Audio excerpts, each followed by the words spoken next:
ating mga kapatid, nako, umaaray na po dahil sa mahal ng bilihin. Ang presyo ng karneng baboy sa isang palengke sa Maynila umabot na sa 450 pesos kada kilo. Pati karneng baka nagmahal na rin. Narito ang Express Report ni Carrie Cator.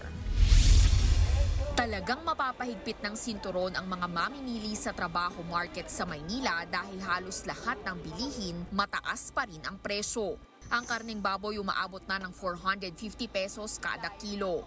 Ayon sa Department of Agriculture, masyado yang mahal kumpara sa ibang mga palengke na 420 pesos ang prevailing price. Hindi pa matiyak kung ano ang nagpapataas sa presyo, pero titingnan daw kung ito ay dahil ba sa bayarin ng mga retailer gaya na lang ng renta sa kanilang pwesto. Tumaas din ang karneng baka sa 520 pesos mula 480 hanggang 490 pesos. Sa isda naman, hindi pa rin bumababa ang presyo simula noong holiday season dahil kaunti lang daw ang dumarating na supply. Hanggang 160 pesos ang isang kilo ng tilapia, 250 pesos ang bangus at 300 pesos naman ang dilis at galunggong. Kaya naman ang mga mamimili, manok at gulay na lang daw ang binibili dahil mas mura. Nasa 200 hanggang 220 pesos ang presyuhan ng manok.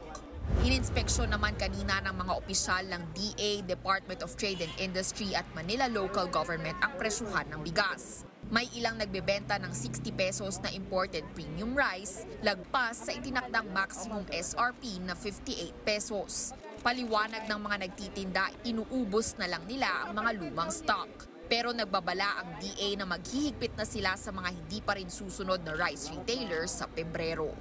Nagbabalita mula sa Frontline, Carrie Cator, News 5. Mga kapatid, ako po si Ruth Cabal.